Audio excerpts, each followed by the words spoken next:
Hello friends, welcome to my YouTube channel chemistry by Swati. आज की इस वीडियो में हम थर्मोडायनेमिक्स चैप्टर में साइन कन्वेंशन टॉपिक पढ़ेंगे। फिर इसके बाद पढ़ेंगे हम work and heat. Sign convention में हम वर्क और हीट की बात करते हैं।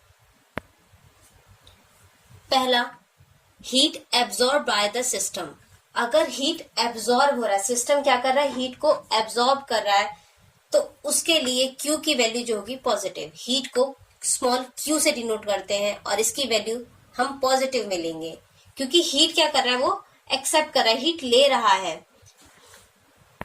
सिस्टम को हीट दिया जा रहा है, इसलिए Q पॉजिटिव हो जाएगा। If heat is released by the system, अगर सिस्टम से हीट बाहर निकल रही है तो क्या हो जाएगा, हीट नेगेटिव में लेंगे। हीट की वैल्यू मतलब Q की वैल्यू जो होगी वो नेगेटिव में लेंगे। थर्ड पॉइंट है work done on the system. किसी भी सिस्टम पे अगर हम वर्क खुद करें, मान लिया कि कोई ये एक सिलेंडर है, सिलेंडर पे क्या कर रहे हैं हम यहाँ पे वर्क कर रहे हैं, ऊपर पिस्टन के ऊपर हम वर्क कर रहे हैं, तो सिस्टम के ऊपर वर्क किया जा रहा है, इसलिए वर्क क्या हो जाएगा यहाँ पे पॉजिटिव, क्योंकि सिस्टम के ऊपर वर्क हो रहा है, इसलिए W क्या हो जाएगा, वो पॉजिटिव हो जाएगा। Work done by the system, अगर सिस्टम के द्वारा वर्क किया जा रहा है तो W हो जाएगा नेगेटिव। जैसे कि जब साइकिल के पंप में हवा भरी जाती है तो हम उस हवा भर रहे हैं, तो अब बाहर से एक्सटर्नल प्रेशर दे रहे हैं, एक्सटर्नल प्रेशर दे रहे हैं, तो मतलब क्या है, सिस्टम पे हम वर्क कर रहे हैं, तो W पॉजिटिव आएगा उस टाइम पे। लेकिन अगर जब आप एक्सटर्नल प्रेशर लगाते हो उसके बाद क्या होता है, पंप अपने आप ही वो उसका हैंडल ऊपर आता है, तो सिस्टम के द्वारा उस टाइम पे वर्क क्या हो रहा है, सिस्टम के द्वारा उस टाइम वर्क हो रहा है, तो इसलिए W is equal to negative आ जाएगा उस कंडीशन में। तो यहाँ क्या याद रखना है, अगर heat absorb by the system है तो Q positive, heat released by the system है तो Q नेगेटिव। अगर work done on the system है, work done on the system है तो W पॉजिटिव होगा। अगर work done by the system है तो क्या हो जाएगा, W नेगेटिव लेंगे। हीट एब्जॉर्ब हो रही है तो क्या हो जाएगा, Q पॉजिटिव। अगर हीट रिलीज हो रही है, सिस्टम से हीट बाहर निकल रही तो Q नेगेटिव हो जाएगा। वर्क एंड हीट, वर्क जो होता है वो फोर्स और डिस्प्लेसमेंट का प्रोडक्ट होता है। Force into displacement is equal to work. मान लिया कि कोई एक सिलेंडर है हमारे पास, इसमें एक फ्रिक्शन लेस पिस्टन लगा दिया, इस पे हमने ये चेक किया, फ्रिक्शन लेस पिस्टन लगा दिया इस पे, और इसका इनिशियल वॉल्यूम हमने मान लिया V1। इसके बाद एक्सटर्नल प्रेशर लगा दिया हमने इस पे, क्या लगा दिया, P एक्सटर्नल। एक्सटर्नल प्रेशर लगाने पे क्या होगा कि ये पिस्टन थोड़ा नीचे आ जाएगा,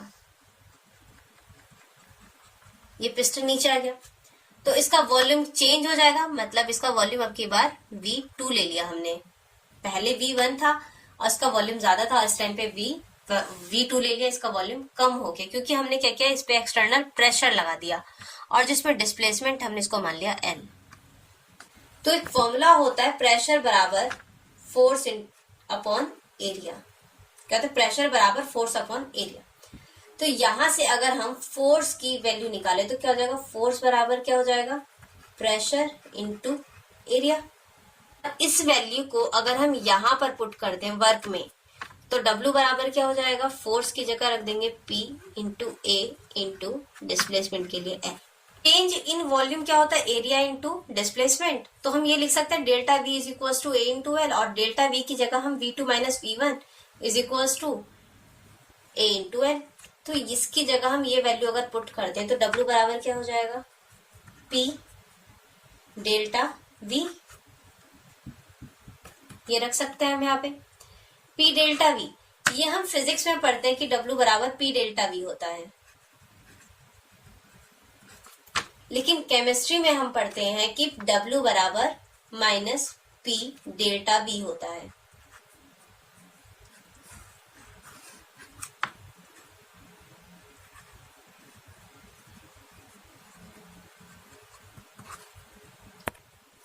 तो आपको क्या रखना है, वर्क का फॉर्मूला क्या यूज करेंगे हम इसमें, W बराबर माइनस का P delta V। Unit of work and heat, calorie. Calorie क्या होता है, 1 ग्राम वाटर में 1 डिग्री सेल्सियस टेम्परेचर को इंक्रीज करने के लिए जो हीट रिक्वायर्ड होती है उसको हम बोलते हैं कैलोरी। और एक कैलोरी बराबर होता है 4.184 जूल। एक कैलोरी बराबर क्या होता है? 4.184 जूल। लगभग हम इसको ये बोल सकते हैं कि 4.2 जूल के बराबर होता है एक कैलोरी बराबर। 1 लीटर एटमॉस्फेयर बराबर 101.3 जूल होता है। इस जूल को अगर हम कैलोरी में कन्वर्ट करें तो 24.206 कैलोरी आ जाएगा। और अगर हम इसको अर्ग में कन्वर्ट करें तो 101.3 इंटू 10⁻7 अर्ग हो जाएगा। मेरे कहने का मतलब कि 1 जूल बराबर कितना होता है? अब यहां ध्यान रखना, 1 जूल बराबर 10⁻7 अर्ग। तो 1 लीटर के लिए वैल्यू आ गई जूल में इतनी, और 1 कैलोरी के लिए इस जूल में देखे तो इतना हो गया 4.184 जूल। तो यहाँ पर हम ये बोल सकते हैं कि 1 लीटर एटमॉस्फेयर जो है वो ग्रेटर देन है 1 कैलोरी से। क्यों? क्योंकि 1 लीटर एटमॉस्फेयर बराबर क्या? 101.3 जूल, मतलब 100 से ऊपर है, 101.3 जूल। और वहीं 1 कैलोरी कितना? 4.2 समथिंग। तो 1 लीटर एटमॉस्फेयर की वैल्यू ज्यादा हो गई, उससे कम 1 कैलोरी की। और 1 कैलोरी में 4.2 जूल है, और उससे कम क्या हो गया? 1 जूल। फिर उससे कम क्या होगा? अर्ग। क्योंकि अर्ग जो है वो 10⁻7 अर्ग जो वो 1 जूल के बराबर है, तो इसकी वैल्यू छोटी हो गई। तो हम ये बोल सकते हैं कि 1 litre atmosphere is less than 1 calorie, is less than 1 joule, is less than 1 अर्ग। ये आपको याद रखना है। कुछ स्पेशल पॉइंट्स हैं। मोलर प्रॉपर्टी लाइक HM, मतलब यहाँ पर एंथैल्पी की बात की गई है H से, और M का मतलब 1 मोल की बात की गई है। GM गिव्स एनर्जी, M से 1 मोल की, मतलब कि जब 1 मोल की बात की जाए एंथैल्पी के फॉर्म में, गिव्स एनर्जी के फॉर्म में, एंट्रोपी के फॉर्म में, या इंटरनल एनर्जी, तो ये सब जो होते हैं इंटेंसिव प्रॉपर्टीज में आएंगे। लेकिन अगर only capital H, capital G, S और ये U, या फिर हम इसको इंटरनल एनर्जी E से भी डिनोट कर सकते हैं, केवल H या केवल G या केवल एंट्रोपी S की बात की जाए, ओनली E की बात की जाए, तो ये जो होते हैं ये एक्सटेंसिव प्रॉपर्टीज होते हैं। लेकिन अगर पर मोल में बात की गई है, एक मोल की बात की गई है, तो वो इंटेंसिव प्रॉपर्टीज में आते हैं। आपको ये सेकंड लेक्चर में बताया था, थर्मोडायनेमिक्स के सेकंड लेक्चर में। For cyclic process delta H is equal to 0, delta E is equal to 0, delta G is equal to 0। Cyclic process में होता क्या? मान लिया कि आपने एक रिएक्शन A से स्टार्ट करी, B पे गए, B से C पे गए, C से D पे गए, फिर इसके बाद वापस A पे आ गए, मतलब जहां से आपने वर्क शुरू किया था वहीं जाके खत्म हो गया। साइक्लिक प्रोसेस में क्या होता है कि all state functions are 0। State functions को हम कैपिटल लेटर से डिनोट करते हैं, delta H is equal to 0, delta E is equal to 0, delta G is equal to 0, entropy भी 0 हो जाएगी, delta S is equal to 0। ये सब जो है सब 0 होंगे, जितने भी स्टेट फंक्शन है वो सब 0 होंगे। For ideal gas, isothermal process में आइडियल गैस में डेल्टा E की वैल्यू 0 होती है और डेल्टा H की वैल्यू 0 होती है। इसके बारे में आपको लेक्चर 3 में अच्छे से डिटेल में समझाया। आइडियल गैस के लिए डेल्टा E और डेल्टा H की वैल्यू 0 होती है, लेकिन ऑल फेज ट्रांजिशन आइसोथर्मल में, ऑल फेज ट्रांजिशन में डेल्टा E और डेल्टा H की वैल्यू नॉट इक्वल टू 0 होती है। किस ट्रांजिशन में?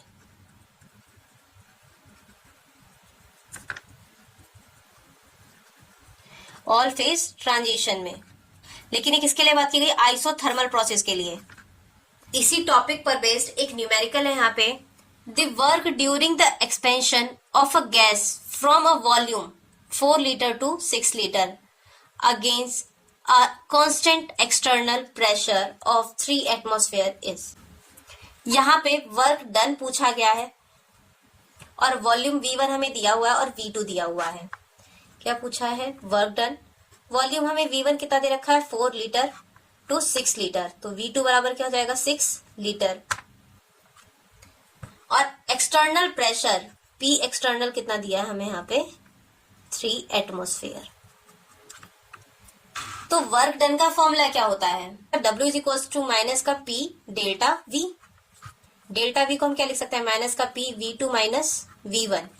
वैल्यू पुट करेंगे यहाँ पे माइनस P की वैल्यू क्या 3 एटमॉस्फेयर, ब्रैकेट में V2 माइनस V1, 6 माइनस 4 कितना हो जाएगा, 6 माइनस 4 तो 2 multiply by minus 3 is equal to क्या हो जाएगा माइनस 6।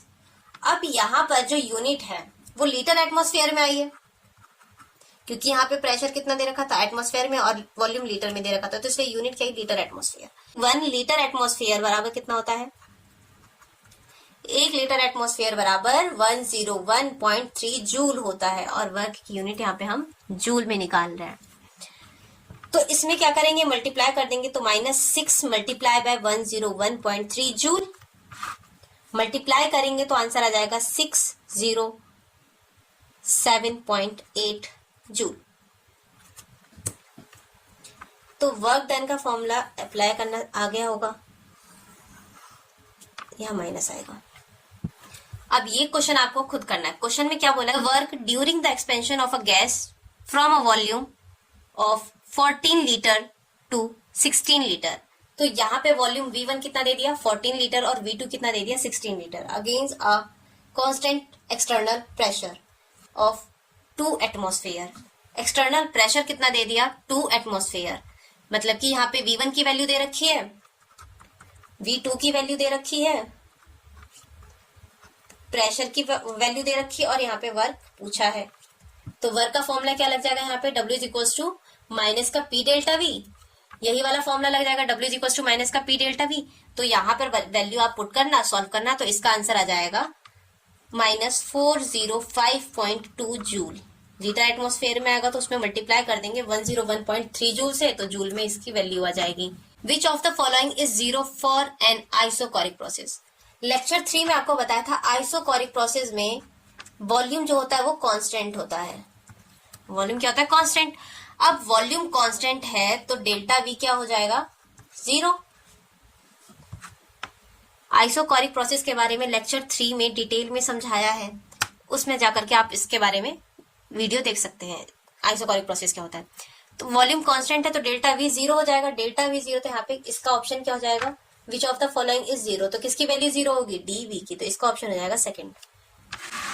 सेकंड क्वेश्चन आता है, the process in which no heat enter और leaves the system is termed as. यहाँ पे हीट ना तो एंटर हो रही है ना ही वहां से सिस्टम से बाहर निकल रही है, तो इसमें क्या होता है जिसमें हीट ना तो एंटर हो रही है ना लीव हो रही है। तो एडियाबैटिक प्रोसेस में आइसोथर्मल की तरह आप एग्जांपल ले सकते हैं कि एडियाबैटिक प्रोसेस में क्या होता है कि ना तो हीट एंटर होती है ना ही हीट बाहर निकलती है, तो हीट एक्सचेंज होता है यहाँ पे 0 होता है, क्योंकि ना तो हीट बाहर निकल रही ना ही हीट अंदर आ रही है। तो ये वाला जो दोनों क्वेश्चन है ये लेक्चर 3 पे बेस्ड है, ये दोनों क्वेश्चन लेक्चर 3 पे बेस्ड है। और आज का लेक्चर हम यहीं पे खत्म करते हैं। अगर वीडियो अच्छी लगे तो वीडियो को लाइक करें, चैनल को सब्सक्राइब करें। तब तक के लिए पढ़ते रहिए, सीखते रहिए, मिलते हैं अगली वीडियो में।